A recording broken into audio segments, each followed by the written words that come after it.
Bismillahirrahmanirrahim. Assalamualaikum warahmatullahi wabarakatuh. Waalaikumsalam.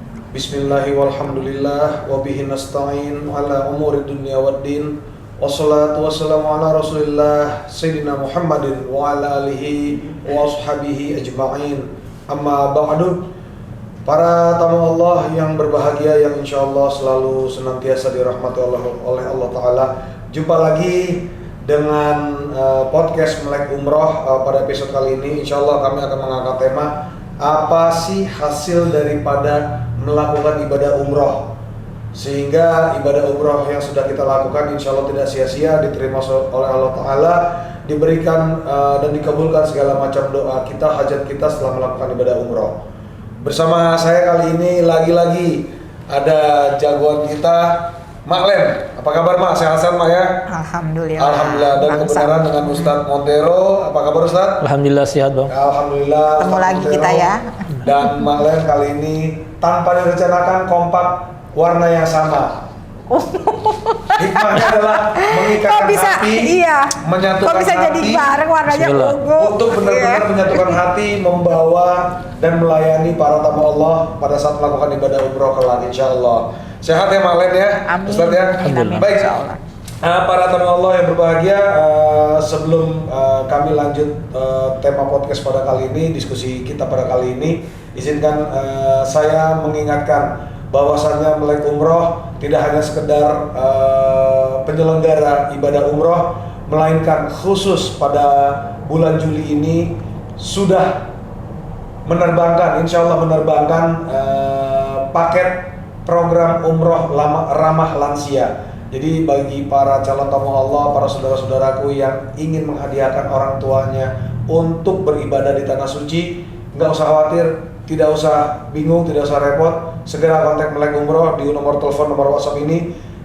Insya Allah orang tua kita yang bergabung dengan Melek Umroh dalam program khusus umroh ramah lansia akan dilayani dengan penuh hati, karena memang Melek Umroh adalah melakukan syiar dengan hati. Betul ya Mak Len ya? Betul. Alhamdulillah. Baik, Ustadz, sesuai dengan tema yang sudah saya sampaikan pada para calon tamu Allah, ini secara hasil ada nggak sih Ustadz ya barometer atau tanda umroh kita itu alhamdulillah berhasil diterima oleh Allah, kemudian kita wujudkan dengan sikap kita pada saat kita kembali lagi ke Tanah Suci. Karena salah satu hadis Rasulullah adalah umroh di antara umroh berikutnya adalah penghapus dosa di antara keduanya. Jadi selain dosa-dosa kita dihapus, kelakuan kita, akhlak kita, adab kita juga akan lebih baik lagi. Apakah itu sebuah barometer atau pertanda bahwa ibadah umrah yang kita lakukan sudah diterima oleh Allah? Mohon penjelasannya Ustaz dari segi keilmuan Ustaz yang Ustaz miliki. Baik, bismillah, salatu wassalamu ala Rasulillah. Pemirsa jamaah Melek Umroh ya. Ya, Para jamaah dan calon jamaah Melek Umroh, insyaallah mudah-mudahan selalu dirahmati oleh Allah Subhanahu wa taala. Dalam hal ini ya, hasil dari kita melakukan kegiatan ibadah umroh maupun ibadah haji, mungkin saya akan menekankan pada 2 poin saja ya. Yang pertama adalah tentunya bertambahnya keimanan kita kepada Allah Subhanahu wa taala. Kemudian yang kedua, bertambahnya kecintaan kita kepada siapa? Kepada baginda Rasulullah sallallahu alaihi wasallam, yaitu mahabbatur Rasul ya. Karena memang tidak ada kata lain ketika kita melakukan perjalanan ibadah umroh maupun ibadah haji ya, hadir di Tanah Suci ya, melakukan tawaf, sa'i, kemudian tahallul, wukuf di Arafah, mabit di Muzdalifah, kemudian melempar jumrah. Semua itu adalah bentuk pendidikan Allah Subhanahu wa taala ya, agar ketika kita sudah menyelesaikan rangkaian kegiatan ibadah haji maupun ibadah umroh ya, ketika kita pulang kembali ke tanah air kita, ada hasil positif yang kita dapatkan ketika kita sudah melakukan kegiatan ibadah umroh. Itu yang diinginkan oleh Allah Subhanahu wa taala. Karena ada orang yang diundang oleh Allah Subhanahu wa taala dulu ketika masih di rumahnya, masih di kampung halamannya, di mana di tengah-tengah masyarakatnya, mungkin ya sering lupa dengan Allah Subhanahu wa taala, sering lalai dengan seruan-seruan panggilan Allah Subhanahu wa taala, ya. Salat 5 waktu dengan azan, ya, ketika dikumandangkan, ya, ya seakan-akan dengar tapi tidak dengar. Bolong-bolong salatnya, misalkan ada yang salat musiman, ya, 1 minggu sekali misalkan, hanya salat Jumat, itu kan. Kemudian ada juga yang hanya dalam setahun hanya 2 kali salat Idul Fitri, salat Idul Adha. Tetapi ketika Allah, ya, mengundang orang tersebut menjadi tamunya Allah Subhanahu wa taala, bisa hadir di rumahnya Allah Subhanahu wa taala, menjadi tamu Rasulullah sallallahu alaihi wasallam di kota Madinah, maka di sanalah Allah mulai membimbingnya, ya, mulai mendidik orang tersebut menjadi orang yang lebih baik tentunya. Dengan apa? Dengan membiasakan ibadah-ibadah sholat 5 waktu, ya, tidak ditinggalkan, bahkan sunnah-sunnah. Kemudian yang dulunya tidak pernah berdoa meminta kepada Allah Subhanahu wa taala, di sana bisa mencurahkan, ya, luapan isi hatinya, gundah gulananya, ya, mungkin dulu hidupnya misalkan kehidupan ekonomi, kehidupan rumah tangga misalkan, kehidupan apa saja, merasa, ya, mau kemana sih gua mengadu, gitu kan, mau kemana saya mengadu, ke orang tua atau ke ini, sudah, tapi ya solusinya gitu-gitu aja. Maka ketika berada di tanah suci, baik di kota Madinah, di kota Mekah Al-Mukarramah, di depan Ka'bah, itu benar-benar, ya, meluapkan isi hatinya itu kepada Allah Subhanahu wa taala, ya. Wabil khusus, ya, di tempat-tempat yang mustajab, yang di episode yang lalu misalkan yang sudah kita sampaikan bahwa di kota Madinah, di kota Mekah, ya, itu betul-betul ada tempat-tempat spesial, tempat-tempat mustajab. Di Raudhah misalkan, ketika orang masuk Raudhah, Bang, itu apa, ya, ya seakan-akan ingin curhat sepenuhnya kepada Allah Subhanahu wa taala, berdoa kepada Allah. Ya Allah, betul. Ya Allah, dulu saya begini, mohon maafkan. Ya Allah, saya begini, tolong, mohon dimudahkan jalan saya, dimudahkan rezeki saya, rumah tangga saya begini dan begitu. Semuanya dia dicurahkan di tempat-tempat yang mustajab itu. Artinya apa? Artinya Allah ingin ada perubahan, ya, ada perubahan yang menuju perubahan yang positif, menuju perubahan yang lebih baik lagi. Yaitu apa? Dengan meningkatnya keimanan dia kepada Allah Subhanahu wa taala. Ini terrealisasi, ya, itu betul-betul akan terlihat ketika orang ini, ya, ketika kembali ke kampung halaman, meninggalkan kota Haramain, kota Madinah dan kota Mekah. Maka disinilah, ya, mulai awal apakah betul-betul nilai ibadah yang dia lakukan selama di Haramain, di Madinah maupun di Mekah ini ada asarnya enggak? Ada bekasnya enggak? Apa yang bisa dia wujudkan di dalam kehidupannya? Maka ketika sebelum berangkat ke tanah suci ada pembekalan. Maka bekal yang utama, yang inti, yang disampaikan kepada mereka itu apa? Yaitu firman Allah Subhanahu wa taala, "Wa tazawwadu fa inna khairaz zadi taqwa." Berbekallah kalian karena sesungguhnya sebaik bekal ada ketakwaan, keimanan kepada Allah Subhanahu wa taala. Maka bekal ini, ya, sesudah sampai di tanah suci, di tanah haram, kemudian balik lagi ke tanah air, ke rumahnya, maka bekal inilah yang akan terus dipupuk, ya, untuk berkembang lebih baik lagi, ya. Ketika misalkan dulu, ya, ucapannya jauh dari ucapan yang baik, ya, jarang membaca subhanallah, jarang membaca mengakukan nama-nama Allah Subhanahu wa taala, Allahu Akbar, ya, astagfirullah misalkan. Maka sesudah balik ke rumah, ke tanah air, ya, ucapan-ucapan itu yang keluar dari mulutnya misalkan. Kemudian bisa juga direalisasikan dalam perbuatan, misalkan dulu, misalkan sebelum berangkat ke tanah suci, ya, seperti yang saya sampaikan bahwa sholatnya jarang-jarang misalkan, sekarang menjaga sholatnya, ya setidaknya menjaga sholat 5 waktu fardu, ya walaupun terlambat ya nggak ada masalah, mungkin ada uzur dan lain sebagainya. Tapi tetap berusaha untuk memperbaiki. Betul. Intinya berusaha untuk terus melakukan amalan-amalan ibadah yang terus mendekatkan diri kepada Allah Subhanahu wa taala. Dan ini merupakan bentuk kecintaan dia kepada Rasulullah Shallallahu Alaihi Wasallam. Kenapa? Karena Rasul yang mengajarkan agama ini, Rasul yang memerintahkan orang untuk dekat kepada Allah Subhanahu Wa Taala melalui apa? Melalui ibadah-ibadah. Kemudian kita berperilaku di tengah-tengah masyarakat ini dengan akhlakul karimah, dan itu yang menjadi visi misi utama Rasulullah Shallallahu Alaihi Wasallam diutus, ya kan? Innama bu'istu liutamima makarimal akhlak. Ya, sesungguhnya aku ini diutus oleh Allah Subhanahu Wa Taala adalah untuk memperbaiki akhlakul karimah. Ya, jadi akhlak kita kepada orang tua, akhlak kita kepada sesama tetangga, sesama manusia, ya hablum minan nas seperti apa, kemudian setelah itu nanti perbaiki hablum minallahnya ditingkatkan lagi. Itu merupakan bentuk kecintaan kita kepada Rasulullah Sallallahu Alaihi Wasallam. Maka tidak ada kita mengatakan bahwa saya cinta Allah tetapi kita tidak cinta kepada Rasulullah Sallallahu Alaihi Wasallam. Karena harus tetap berbarengan. Dua paket ini harus terus berbarengan. Tidak bisa terpisahkan satu sama lain. Cinta Allah, cinta Rasulullah. Ketika kita mengatakan cinta Rasulullah, maka konsekuensinya adalah cinta kepada Allah Subhanahu Wa Taala. Kalau dia mengatakan saya cinta Allah, maka konsekuensinya dia harus cinta kepada Rasulullah Sallallahu Alaihi Wasallam. Nah, bentuk kecintaan kepada Rasulullah ini apa? Mencintai segala apa yang dicintai oleh Rasulullah Sallallahu Alaihi Wasallam, ya melalui perkataan, perbuatan, tindakan dan lain sebagainya.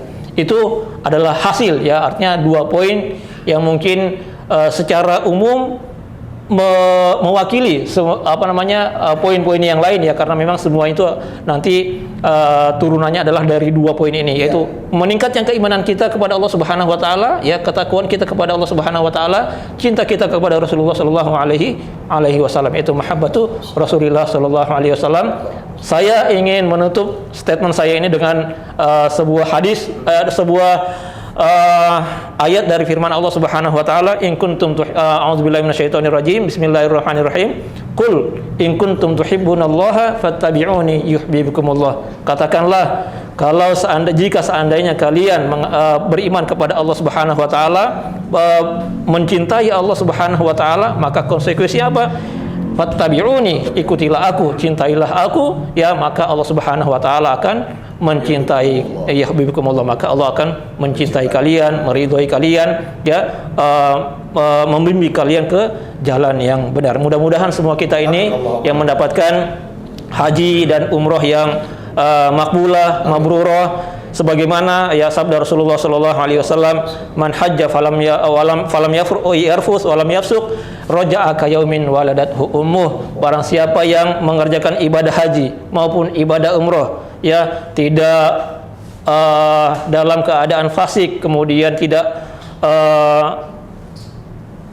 rafas, tidak melakukan kegiatan-kegiatan di luar ibadah, maka konsekuensi apa? Raja'a ka yaumin waladathu ummuh.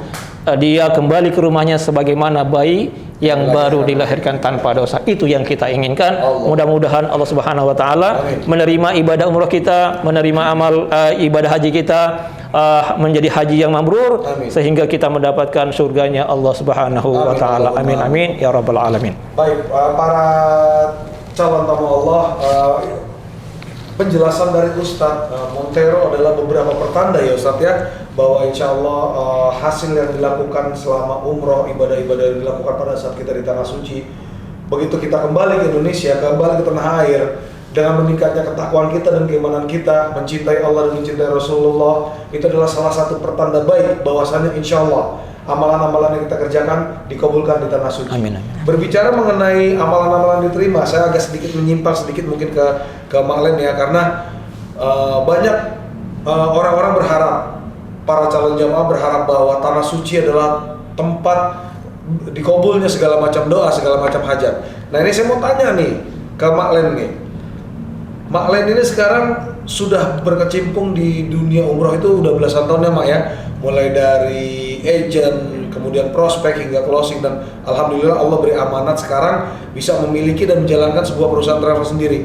Mak, jawab jujur dan beri penjelasan kepada kami, kepada para penonton, apakah Mak menjadi pesiar Baitullah ini, memiliki perusahaan travel umroh ini, salah satu doa yang Mak panjatkan di tanah suci? Silakan Mak. Oke, baik, pertanyaannya bagus banget ya Bang Sam ya. Kalau saya flashback lagi ke belakang, doa saya yang paling Allah ijabah itu adalah menjadi wasilah para tamu Allah. Tapi saya nggak pernah kebayang kalau saya sekarang ini jadi business owner, nggak kebayang. Mungkin Allah memberi wasilah itu menjadi business owner dengan punya travel, agar saya bisa lebih menjadi akomodir para calon-calon tamu Allah, kesiapannya lebih ke saya, ke travel saya, Bang Sam, seperti itu. Jadi saya nggak pernah berdoa untuk untuk punya travel tidak secara khusus. Tapi saya berdoa kepada Allah pada saat banyak bonus yang ketika umroh pertama itu yang diberikan kepada ibu saya, itu dari sisi hotelnya di upgrade, ya kan, dari sisi ketika saya badalin almarhum bapak saya itu, saya seperti di bapak saya itu di belakang untuk menjaga saya, ya kan. Jadi banyak hal-hal yang memang pada saat itu saya nggak minta, sudah Allah kasih, ya. Kami yang nggak minta tuh Allah itu kasih. Apa yang diucapkan pada saat itu Allah kabul. Apa yang ada di niat hati tapi belum terucap juga Allah kabul. Nah, artinya pada saat itu saya mencoba menetralisir diri saya. Pada saat tahajud saya berdoa, ya Allah, siapapun pasti pengen berkunjung ke rumahmu. Pasti, betul. Begitupun saya pasti akan rindu rumahmu, karena disinilah saya bisa husuk, tidak diganggu, ataupun saya lepas dari keduniaan saya untuk fokus bermunajat dan berkomunikasi kepadamu, curhat, walaupun saya tidak pernah tahu, ya kan, Allah itu berada di sisi mana, tapi saya meyakini Allah itu ada di depan saya. Jadi pada saat itu saya ambil momen ketika sudah berdoa, meminta ampun, ya. Saya sebenarnya kalau di sana itu fokusnya minta ampun dengan dosa yang saya nggak pernah tahu, ya, dosa dan hal-hal yang mungkin saya tidak sengaja, baik dari saya melakukan. Saya tidak munafik, saya adalah manusia yang juga pernah berurusan dengan manusia lain yang secara itu yang belum selesai dan lain sebagainya, ya Bang Sam, seperti itu. Jadi saya berusaha momen itu saya gunakan untuk berdoa supaya saya bisa mengajak lebih banyak lagi saya untuk menjadi wasilah orang-orang berangkat ke Baitullah, dan itulah yang Allah kabul. Walaupun ujiannya sampai berada di titik ini itu tidak mulus, ya. Musibahnya ada, ujiannya ada, teguran Allah ada, karena saya ini manusia yang nggak sempurna dan masih banyak dosa. Jadi saya tidak pernah membuat ketika itu musibah berarti saya ada dosa apa. Ketika saya mendapatkan musibah, saya sadar diri saya ada dosa apa. Ketika saya salah, saya pernah berbuat zolim apa kepada manusia lain. Nah, seperti itu. Dengan saya fokus di dunia ini, itu lambat laun tuh saya kok ngerasa ternyata nikmat, ya, tenang, ya. Walaupun kadang-kadang, ya kan, kita nggak punya uang tuh jadinya tenang, ya kan, nggak seperti orang ketakutan. Jadi saya fokus, Allah itu sudah memperlihatkan keajaiban-keajaiban. Nah, kita itu tuh kalau sampai nggak yakin dan nggak percaya ketika pulang dari sana, bahwa misalkan kita nggak punya duit nanti Allah tolong, tuh kayaknya kita itu udah berseuzon sendiri. Nah, sementara tanpa kita berucap tuh Allah udah kabul gitu loh. Jadi banyak, dan di akhir-akhir ini luar biasa, ya. Kadang saya sendiri juga bingung. Saya itu kan kadang suka nulis, ya Bang Sam. menulis goal saya, menulis visi misi saya, impian saya, baik di story WA dan lain sebagainya. Karena memang saya itu kalau malam itu kan memang susah tidur. Ya kan, susah tidur. Kadang udah tidur tuh bangun, ya kan? Bangun. Nah, di situ tuh kadang saya suka nulis dan afirmasi. Dan Masya Allah ya, saya udah gak bisa nangis ya. Kalau mau nangis nih sebenarnya udah banyak banget. Apa yang saya afirmasikan itu, semuanya itu kenyataan. Ya kan? Kenyataan banget. Baik dari apapun, dari kehidupan saya, dari kehidupan keluarga, dan lain-lainnya itu menjadi kenyataan. Nah, setiap saya sapar pun, saya selalu sapar. Saya itu pernah diajarkan salah satu ustadz, ya, ketika kamu sapar, tolong titik sapar kamu menjadi satu hal yang bisa dinilai sama Allah. Caranya ketika sapar, saya harus memberi bekas, ya. Entah dimanapun ketika hatimu terketuk, lakukan. Makanya saya kadang kalau ke toilet, ya, saya bersedekah kepada penjaga toilet, ya, mau di bandara, mau di mana, saya lakukan itu. Nah, kemarin pas berangkat haji, ini tuh bener-bener deh, waktu saya melakukan sedekah subuh, ya, itulah tapi saya nggak mau bilang itu balasan dari Allah, nggak mau saya, tapi saya nggak mau sepede itu. Tapi ketika saya lapar, ya, habis pagi-pagi mau sarapan. Nah, sementara tuh saya salah pesen lah ya. Tahu-tahu pesanannya jadi banyak gitu ya. Nah, sementara real saya tuh belum nukar real, ya kan? Mau pakai debit. Sementara tagihan saya tuh kurang lebih 125 SAR ya. Kok untuk saya sendiri kenapa jadi saya pesen banyak? Saya bilang, boleh nggak di cancel? Ternyata saya nggak tahu tuh. Madam, silakan ke samping, finish katanya. Saya kan dia pakai bahasa Inggris dengan bilang finish. Saya silakan tunggu pesanannya ke samping. Nah, tiba-tiba ada orang pakai baju gamis, ya kan, pakai sorban gitu. Dia cuman senyum. Terus saya tanya, saya belum bayar. Finish sudah payment. Maksudnya tuh sudah dibayarkan. Lah, siapa yang bayar? Ditunjuk ke belakang. Saya Masya Allah ya, ini orang ganteng banget gitu, ganteng banget, pakai baju bersih banget. Dia cuma senyum. Kan saya bilang, I pay you, ya kan gini apa? Dia cuman gini, dia nggak ngomong, dia cuman begini doang. It's okay. Dia ngomong begini dan begini. Ya udah, saya cukup terima kasih. Saya bilang Masya Allah ya. Ya, jadi sapar itu benar kata ustadz saya.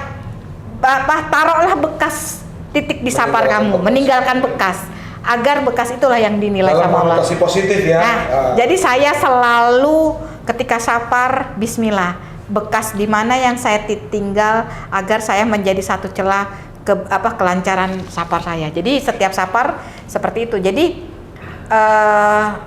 Masya Allah ya, sampai di titik ini seperti saya bisa dapat partner yang baik dan lain sebagainya, itu kalau bukan karena Allah, karena siapa lagi? Ya. Betul. Semuanya karena Allah, semuanya kehendak Allah ya. Betul Allah sekali. yang maha berkehendak.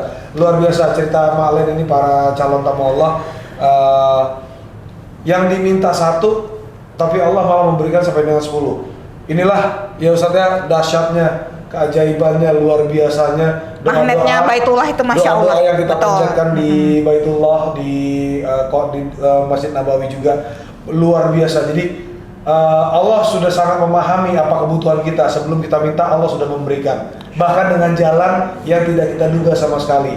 Allahu Akbar, Allah Maha Besar. Itulah salah satu dahsyatnya melakukan ibadah umroh. Baik Ustaz, sebelum mengakhiri episode kali ini Ustaz, bisa nggak Ustaz berikan tips dan trik ya mungkin bagi para calon tamu Allah yang insya Allah akan berangkat menunaikan ibadah umroh pada tahun ini, bagaimana caranya bisa mendapatkan keikhlasan hati, kekhusyuan dalam beribadah di tanah suci, sehingga apa yang dicita-citakan tujuan dari umroh itu begitu kembali ke tanah air, menjadi insan yang lebih bertakwa kepada Allah, menjadi insan yang lebih tenang, lebih ikhlas, lebih ridho, dan benar-benar mencintai Allah dan mencintai Rasulullah dengan menerapkan, mengaplikasikan melalui aktivitas pergerakan fisiknya. Silakan Ustaz, mungkin tipsnya. Baik, bismillah, wassalatu wassalamu ala rasulillah. Jadi mungkin satu kata ya, saya ingin menyampaikan hadis Rasulullah SAW Kata beliau di dalam sebuah hadis qudsi ya. Ini hadis qudsi adalah sebenarnya firman Allah Subhanahu wa taala yang tidak ditulis di dalam Al-Qur'an ya, tetapi hanya disampaikan oleh Rasulullah sallallahu alaihi wasallam. Beliau mengatakan, "Ana inda dzanni abdi bi." Kata Allah Subhanahu wa taala, aku kata Allah sesuai dengan prasangka hambaku kepadaku. Maka tipsnya adalah selalu kita mengedepankan namanya husnuzan billah. Kita selalu berbaik sangka kepada Allah Subhanahu wa taala. Kita tidak boleh terbersit di dalam hati kita ini ada sedikit husnuzan kepada Allah Subhanahu wa taala. Atau keraguan juga Ustaz ya? Keraguan di dalam jiwa kita ini, karena sifat ragu itu datangnya ada dari bisikan-bisikan syaitan. Maka kita hapus itu dengan apa? Kita terus husnuzan billah, terus berbaik sangka kepada Allah Subhanahu wa taala. Nah, berbaik sangka ini bagaimana caranya ya? Caranya adalah ketika kita ingin melakukan satu ibadah misalkan ya, ibadah dimanapun, baik di tanah suci ya, apalagi di tanah suci ini, kalau seandainya ibadah kita misalkan sholat yang saya lakukan ya, kemudian doa yang saya panjatkan kepada Allah Subhanahu wa taala, ziarah yang saya lakukan ini ya, kalau seandainya ada terbersit di dalam hati kita tujuannya untuk ini misalkan, tujuannya untuk agar saya bisa menjadi seperti ini, bisa seperti itu misalkan. Ini tujuan inilah yang harus niat tujuan kita ini dalam beribadah ini harus kita singkirkan.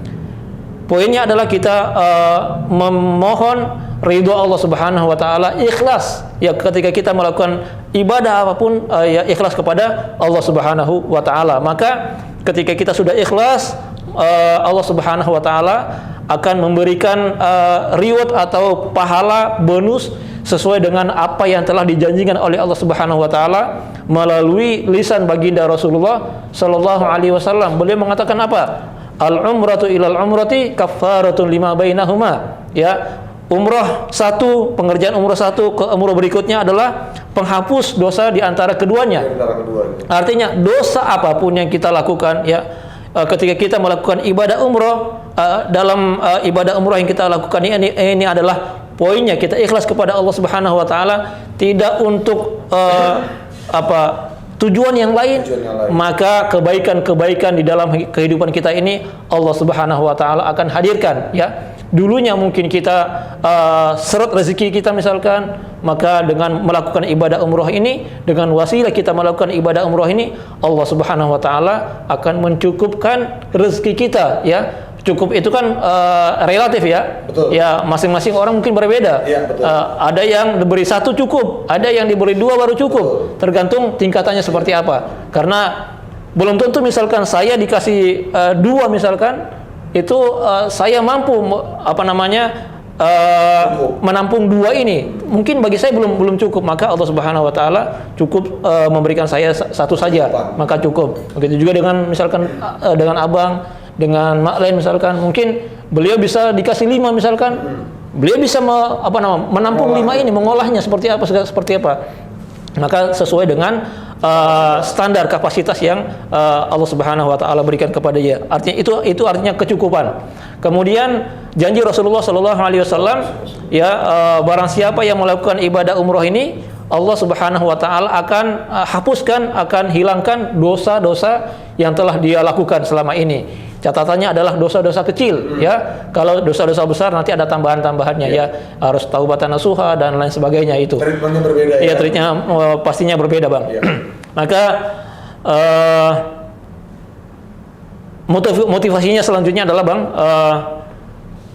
ketika ada panggilan Allah Subhanahu wa taala ya, dengan sudah diberikan kemampuan secara fisik, apalagi secara materi, maka segera jawab panggilan Allah Subhanahu wa taala untuk menunaikan ibadah haji maupun ibadah umroh. Karena pahala yang disediakan oleh Allah Subhanahu wa taala tidak main-main ya. Tidak ecek-ecek kalau kita bilang ya. kebaikan di dunia Allah Subhanahu wa taala berikan, apalagi kebaikan di akhirat, yaitu kata Allah Subhanahu wa taala, kata Rasulullah sallallahu alaihi wasallam, wal hajjul mabrur laisa lahu jazaa illal jannah. Tidak ada balasan bagi orang yang melakukan ibadah haji yang mabrur kecuali Allah Subhanahu wa taala memberikan hadiah berupa surganya Allah Subhanahu wa taala. Nikmat apa lagi yang kita cari kecuali nikmat kita ketika kita langkah kaki kita ini masuk ke dalam surganya Allah Subhanahu wa taala. Semuanya kenikmatan Bang. Jadi dalam surga itu. Maka ini adalah pahala atau balasan kebaikan Allah Subhanahu wa taala ketika kita menjawab panggilan Allah Subhanahu wa taala. Maka tips bagi para calon tamu-tamu Allah Subhanahu wa taala ataupun bagi yang sudah pernah menjadi tamu Allah Subhanahu wa taala di Haramain, jangan bosan untuk terus ada niat di dalam hatinya ini untuk melakukan perjalanan ibadah safar ke Haramain, baik untuk melakukan ibadah umroh maupun melakukan ibadah haji, karena hasilnya sangat luar biasa sekali. Ada perubahan-perubahan yang Allah Subhanahu wa taala akan hadirkan di dalam diri kita, seperti tadi yang sudah disampaikan oleh Mak Len, betul, beliau bagaimana mengalaminya dari hal-hal yang kecil seperti yang tadi beliau sudah kisahkan di depan para jamaah sekalian. Mungkin trik dan tips itu yang bisa saya sampaikan kepada para hadirin, dan mungkin ada tambahan dari Mak Len. Mak Len mungkin mau memberikan tambahan sedikit sebelum kita menutup episode kali ini. Baik pemirsa dan calon tamu Allah dimanapun berada buat semua yang pengen ke Baitullah menjadi tamu di rumahnya Allah, tips dan triknya satu, prasangka baiknya tingkatkan. Dua, bawalah adab ke rumahnya Allah sebagaimana kita punya adab kepada ketika kita berada di dunia untuk mengunjungi orang-orang yang memang menjadi pejabat atasan dan orang tua kita. Begitu juga Allah yang memang Allah lah yang memberi kita segala hidup hidup dan matinya seperti itu, dan rezekinya. Bawalah prasangka baik, bawalah adab, dan cintailah Rasulullah teladanilah Rasulullah, teladanilah akhlaknya Rasulullah walaupun kita tidak bisa sesempurnanya Rasulullah, tetapi kita berupaya menjadi Rasulullah. Dan satu lagi, teladanilah Siti Hajar dan Nabi Ibrahim. Itu jadi 4 tips ini adalah bagaimana kita mempersiapkan diri kita ke Baitullah. Itu aja Bang Sam. Baik, luar biasa tips, trik, dan insight serta pengalaman langsung yang dialami oleh Ustadz Montero dan Mak Len, insya Allah menjadi salah satu sumber inspirasi bagi para calon tamu Allah yang insya Allah tahun ini juga dipanggil dan dimampukan oleh Allah untuk berangkat menunaikan ibadah umroh di Masjidil Haram dan berziarah ke makam Sayyidina Muhammad SAW. Jadi dapat saya simpulkan bahwa yang paling pertama adalah bagaimana kita menguatkan niat kita, berserah diri dan bertawakal kepada Allah, membersihkan hati kita. Kemudian pada saat kita melakukan di sana, kita tingkatkan segala amal ibadah, berbaik sangka, menjaga hati, dan meningkatkan amal-amal ibadah, serta memanjatkan doa yang Allah Maha Tahu, Allah Maha Memberi. Kita belum meminta, Allah sudah memberi. Begitu ya Mak ya? Betul. Jadi Allah lah yang sangat memahami, sangat mengerti bagaimana dan apa yang kita butuhkan. Jadi insya Allah perjalanan kita, safar kita ke umrah, melakukan ibadah umrah di tanah suci, itu sudah dijawab oleh Allah. Sebelum kita sampai pun sudah, insya Allah sudah diberikan kemudahan-kemudahannya. Dan terakhir insya Allah kepulangan kita dari ibadah umrah adalah meningkatnya iman takwa kita kepada Allah, menyayangi sesama manusia, hablum minannas ditingkatkan, bahkan hablum minallah juga ditingkatkan, dan terutama tetap mencintai Allah, tetap mencintai Rasulullah SAW, karena dua ini adalah satu paket yang tidak bisa terpisahkan. Dan insya Allah dengan sabab mencintai Allah, mencintai Rasulullah, kita semua mendapat rahmat dan itu Allah, sehingga insya Allah kelak kita dimasukkan dalam Jannatul Naim, kita sama-sama berkumpul bersama dengan orang-orang tersayang. Dan akhirnya sampai sini para calon tamu Allah yang berbahagia, episode kali ini begitu luar biasa tema kali ini. membuat sedikit banyak bulu kuduk merinding karena luar biasa pengalaman yang diceritakan oleh Mang Leng dan Ustadz Montero. Insya Allah kita akan berjumpa di episode selanjutnya yang insya Allah kita akan membahas bagaimana menjaga kesehatan saat melakukan ibadah umroh, karena perbedaan suhu, perbedaan cuaca, perbedaan negara, perbedaan waktu. Insya Allah kami hadirkan tim medis yang memahami dan sudah mengalami, menjalankan dan melayani para tamu Allah di Saudi Arabia di Tanah Suci Haramain. Dan ya, sekali lagi saya ingatkan untuk jangan lupa subscribe, follow beberapa sosial media akun Melek Umroh, bisa mendapatkan info-info terbaru tentang edukasi, tentang paket-paket umroh, dan juga insya Allah paketan umroh ramah lansia yang akan dilaksanakan oleh Melek Umroh, menjadi salah satu wasilah kebaikan bagi kami sebagai Melek Umroh dan juga bagi keluarga yang menginginkan orang tuanya berangkat ibadah umroh tanpa ada keraguan sedikit pun. Baiklah, sampai di sini perjumpaan kita para tamu Allah yang berbahagia yang insya Allah dirahmati Allah Ta'ala. Ustadz Montero, terima kasih banyak atas waktunya. Mang Leng, terima kasih banyak dan tetap sukses untuk podcast Melek Umrohnya, sehingga Melek Umroh benar-benar menjadi wasilah dengan moto syiar dari hati. Ya Pak ya. Insya Allah kita berjumpa lagi di episode berikutnya. Wal afu minkum, wallahu a'lam bishawab. Wassalamualaikum warahmatullahi wabarakatuh. Waalaikumsalam.